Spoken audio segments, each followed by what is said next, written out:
Thank you, Mike. Thanks, and it's good to be here with you tonight, as a matter of fact. And I told Mike one thing that I'd like to do is, like, I would like to have a mic like that because I move a lot. You know, my nature, I'm a teacher, so I move a lot. So I don't like to sit down nor stand behind a podium. So that's why you're going to see me moving a lot here. And if you have a question, really, while I'm talking, please stop and ask the question. I'd rather take the question right away and answer it rather than waiting till the end to answer a question. Also, I'm not going to stand up in front of you and talk about the history of the conflict between the Israelis and the Palestinians, because I assume all of you read books. You can go to any library, you can go on the net, you can grab any book and read about the conflict. As a matter of fact, I always encourage people to read.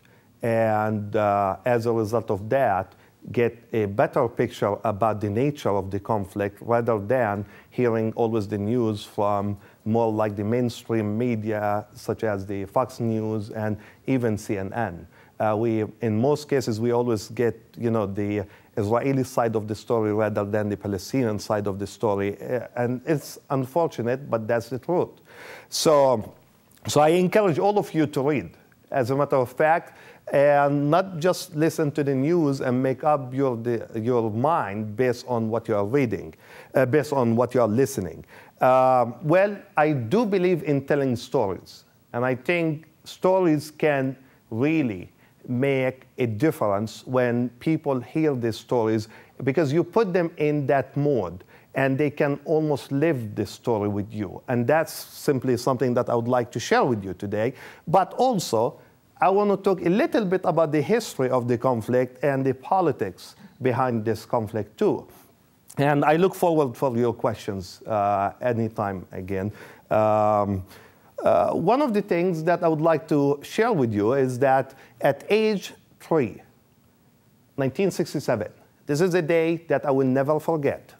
1967, the Israeli occupied what we call the West Bank, East Jerusalem, and Gaza Strip.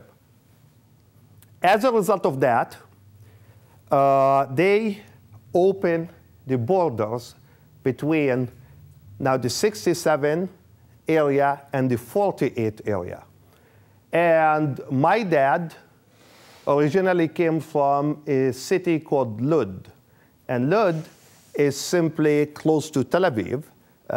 And mainly he was forced among, you know, almost 1 million Palestinians to leave his house. Like, again, like a lot of Palestinians. And I remember my dad used to show us, he passed away in '83, but he used to show us the key that we still have as a family.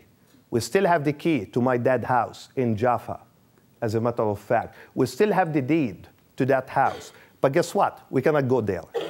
Unfortunately, we cannot go there. But in 1967, I was 3 years old, as I said. And, you know, we were sad because here, you know, the rest of Palestine now is under the Israeli occupation. So what are we going to do? Yeah? That's a new reality. But also, as a 3 years old, I was also happy for a very simple reason. And that simple reason is that my mom will finally end up meeting her mom and 2 brothers and sister that she didn't see since 1948. So what happened is we were really happy that finally we are moving into a city called Ramallah, which is close to also Lud. And as a result of that, we went there, we met my grandmother, and my uncles and my aunt for the first time, of course. My mom met and joined her brothers and sister and her mom for the first time since 1948. As a matter of fact, the reason why, because in 1948, my mom was in a boarding school in Bethlehem, and my grandma was living in Ramallah. So what happened is, as a result of the war, so my mom couldn't go back and join her family. She was 13 years old. Just, I want you to imagine that. Can you imagine 13 years old and you are in a war situation, and you don't know anything, you don't know the surrounding, you don't know anything about the new environment, what can you do? Luckily, she, as a result of that, so people who fled the 1948 area start moving either towards the West Bank area, or some of them continue to Jordan, to Amman, Jordan. So some of the family members of her family took her with them to Amman, Jordan. That's in 1948. Then, of course, after that, my mom with my dad, they got married. They have all of us. I'm the youngest in the family. And well, 6 brothers and sisters. And as I said again, in 1967, I was 3 years old. And it was our first opportunity to go back and meet my grandmother and my uncles and my aunt. So we were very happy. The first day, we were very happy. My mom was very happy seeing her family that she didn't see for 19 years. Then the plan was very simple. Next day, we go back to my dad's house, which is, as I said, in Jaffa. So here, we went to Jaffa. We went to the house, and guess what? We couldn't get into the house because we knew that someone is living in my dad's house. My dad spoke 5 languages fluently. He was a linguistic professor, so he spoke 5 languages fluently, and one of them is Hebrew. So my dad knocked on the door, and I will never forget that old lady who opened the door. And of course, I couldn't, 3 years old, there's no way you can understand another language. I mean, I was barely understanding my language, which is the Arabic language. So, but I can read face expressions. And I can see the sadness on my dad's face. But I didn't know what's going on at all. Because simply, after that, because we couldn't get into the house, and we had to leave, simply, according to what my dad said to us, that she even refused to let us go inside the house so my dad can share his memories with us. Can you imagine how difficult is that for, I'm sure, for my dad, but for me as a 3 years old, imagine, it was unbelievable moment for me. It was unbelievable moment for me. And as a result of that, I start thinking as a 3 years old, oh, well, why is that? Of course, at 3 years old, you cannot really reason much. You cannot really, you don't understand much, but still, I started to see injustice. I started to see injustice in a basic form as a result of that. So apparently, this lady came from Poland, and they gave her our house, and they let her live in our house, in my dad's house. So anyway, that's how I started. I started to think about injustice, and I continue to think about injustice, and I'm still talking about injustice today. Injustice that happened to Palestinian people. It is something important that all of us have to understand, that what you hear on the news, especially from the main media, like CNN and Fox News and so on, is not even half of the truth. Is not even half of the truth. And what happened as a result of that, as I started growing up, I got, more like 10th grade, around 10th grade myself and another person, we simply decided to establish what we call the Palestinian student movement. And as a result of that, I was arrested by the Israelis. Can you imagine, at 10th grade level, you get arrested. Again, just because you are establishing a student movement. I tell my students right now, we take it for granted in the United States here. I have been living in the United States for 22 years. And we really take it for granted here. We take our freedom for granted here. But when you travel and you go outside the country, you see things that you cannot even imagine sometimes. So anyway, as a result of that, in 1979, the PLO and late President Arafat decided to establish a national committee, a Palestinian National Committee in Palestine. And this national committee consisted of 50 individuals. And they took care of like the PLO job in Palestine, but of course it was more like a secret. Now it's no secret anymore. So in 1979, as I said, I was in 10th grade. And I was appointed by late President Arafat to be representing the student movement on this national committee. And I remember I was harassed many times, and I was also put in prison because of that many times, because again, you are associated with PLO. So anyway, continue my journey, finished my high school, went to Bethlehem University in Bethlehem, Palestine to work on my undergraduate level or undergraduate degree in business and economics. And during that time, I became well involved also with the Student Senate and student government at the university. I was elected to be the secretary of the Student Senate at Bethlehem University. And as a result of that, I was in prison more as a result of my involvement. And every time I was in prison, I always felt that everyone who fights for freedom and human rights is standing with me. That's what kept me really strong till this moment.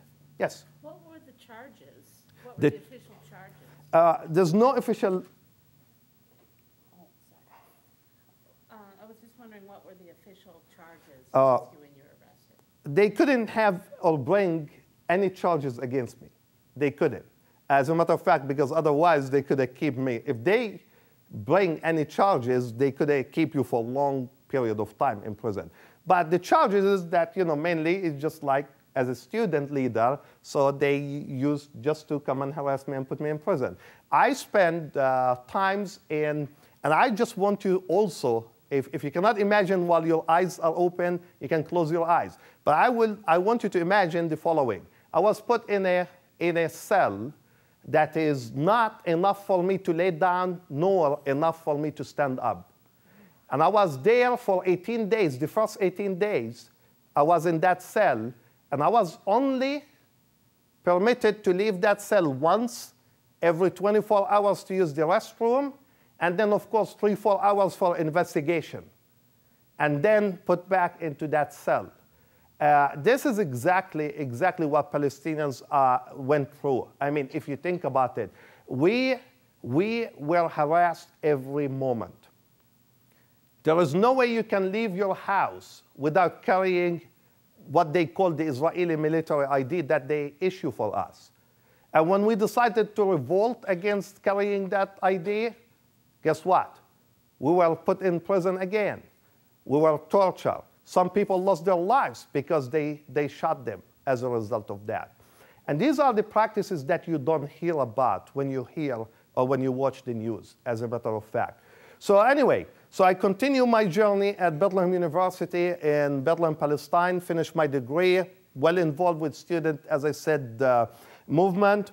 Then, of course, I decided to come to the United States to continue my higher education. So I have a reason why I moved from Bethlehem, Palestine to Bethlehem, Pennsylvania. Part of it because I love Bethlehem. That's one thing. But the second thing is my brother, my oldest brother, was a professor at Lehigh University in Bethlehem, Pennsylvania. And he sent me the acceptance and everything, all the papers needed to come to the United States to continue my higher education here. It took me almost a year to be able to leave the country, because it took me almost a year for the Israelis to give me, again, the permission to leave the country and come to the United States to continue my education. So I came to the United States, and I started thinking, OK, well, I'm away from Palestine, but guess what? Palestine is not away from me, because Palestine is always in my heart. So we have to do something. So I started to talk to Americans. I started to talk to them, and guess what? And I would like to share sometimes, funny stories. When I used to meet people for the first time, and I introduced myself, they say, well, you know what? You have an accent. Where are you from? I said, sure, really? I don't have an accent. I thought you have an accent. But anyway, it's just like to laugh a little bit or joke with people a little bit. And then when I tell them I'm from Palestine, Okay, what's your name? John. Oh, that's your real name? Did you change it from Muhammad or Ahmad or? No, that's my real name. Remember, there are Christians among Palestinians too. It's not just Muslims. We Muslims and Christians are brothers, or more than brothers. We stand next to each other. We struggled all these years against the same occupation. So this is something that everyone needs to remember, that Palestinians are Christians and Muslims. And the media don't want you to know that. The media don't want you to know that because the media always wants you to think that the conflict is between, again, Muslims and Jewish as two different religions. The conflict has nothing to do with religion. The conflict has something to do with injustice. Injustice. And I will explain at some point what I mean by that. Okay? And that's very important. So I started to work when the PLO and Palestinians and the Israeli side started to talk about the peace treaty from 1990 till 1993, I was one of the two people that was appointed by the same thing, PLO, to be sitting outside the, what I call negotiation tables. PLO at that point weren't allowed to be part of that. Thinking that, okay, well, we want independent people. Guess what? Hanan Ashrawi never been an independent figure. Dr. Haidar Abdel Shafi never been an independent figure. None of us, we all work and we were all involved with the PLO. So I remember Nabil Shat came from, at that point, from PLO, and another person by the name of Taysir Aruri, Dr. Taysir Aruri, and he was, of course, he was a physics professor at Birzeit University, and at some point the Israelis decided to throw him outside the country, put him into exile. And I was here from the United States, so we used to meet all in Washington with the delegation group, talk to them all the time, but we weren't allowed to go inside the negotiation. So we did this from 1990 till 1993. In 1994, I received a letter. I was still in Pennsylvania. In 1994, I received a letter from the Israeli consulate in Philadelphia saying that I have to go for an interview. I went there. Apparently, they handed me a paper that came from the Israeli Interior Ministry there to tell me or to inform me that they decided to revoke my identity. It's some sort of an exile type thing, but instead of being there and they come and take you from the house and throw you outside the country, well, you are already outside the country, you cannot go back. Okay, so that was in 1994. The Amnesty Human Rights took my case right away. It started to work on that case. The Palestinian side, the same thing. And they kept working. The family back home, it cost us a lot of money to put lawyers and stuff like that to go to return that identity. And in 1995, I became a US citizen. 1998, I decided to go back home. My mom was visiting. While visiting, she fell down, broke her arm. Then she had a heart problem. So she couldn't really travel back on her own. So what happened is I decided to take her back, thinking, well, even though my situation is still not resolved, but now I'm a US citizen. So, and I have to be treated as a US citizen. My journey started in Amsterdam. I remember that. I was ready to go to the plane that takes me from Amsterdam to Lod. And they had a security guy standing next to the plane, checking passports of everyone who is going into the airplane. Apparently, when I give him my passport, they have a list. For those of you who don't know, Israel have been doing that for a long time. Not like the US started to get like the list of passengers after the 9/11. Israel had been doing that for years and years and years way before that. So apparently they will have the list of passengers before even you get to Amsterdam. So they know exactly who's on the plane and who will be leaving Amsterdam back to Lud airport. So what happened is, he stopped me when he saw my passport. He said, well, we need to talk to you. I said, why? He said, well, it's simply we need to ask you some questions. I said, who are you? So mainly, he's a Mossad agent standing in, unfortunately, in Europe. They let them stand there to check every passenger that is going there. So anyway, I said, listen, I'm a US citizen. I'm in Europe. You cannot ask me no question here. He said, but I will not let you go into the plane. I said, no, you cannot tell me that. I will go. When I get there, you can talk to me there. And I did get there. And I knew that I would be in trouble. In 1998, as I said, I get there.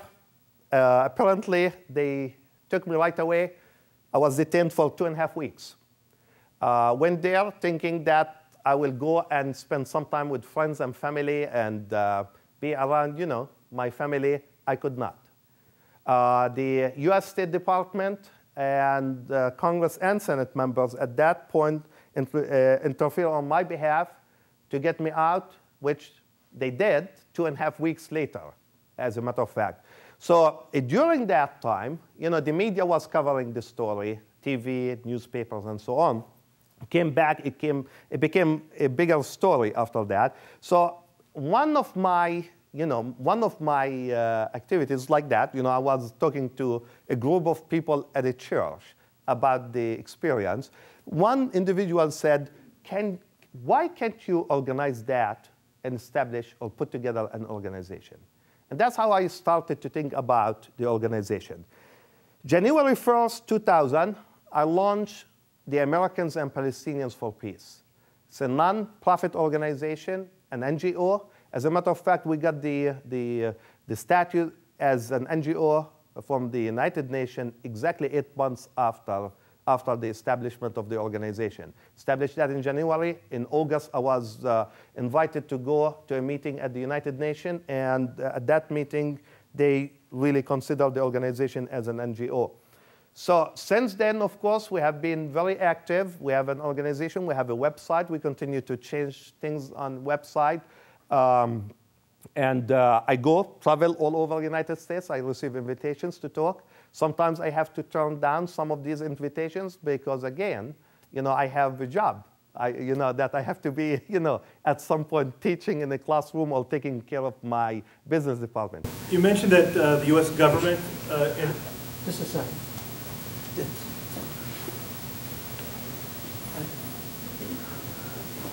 You mentioned that the U.S. government, you said members of Congress intervened on your behalf. Yes. Was there anyone in the administration who had intervened? Because my understanding is Bill Clinton really was not a, how to say it, neutral party in the talks, especially with the talks towards the end of the 1990s with the failed peace attempts. Mm-hmm.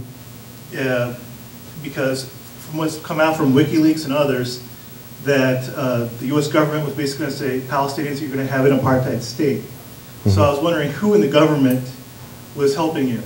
Oh, well, that's a good question. As I said, some of Congress and Senate members, during that time, Albright used to be the Secretary of State. And I do have some documentation that one of the letters that went into not the Israeli government, but to the American ambassador, as a matter of fact, and at that point, Eindig was the American ambassador in Tel Aviv, as a matter of fact, then. So I do have a copy of the document that she really forwarded to Eindig to interfere with the Israeli government on my behalf. But no, I don't know much more than that. I just find it surprising that she would intervene, I mean, considering her history with... I think part of it because a lot of people put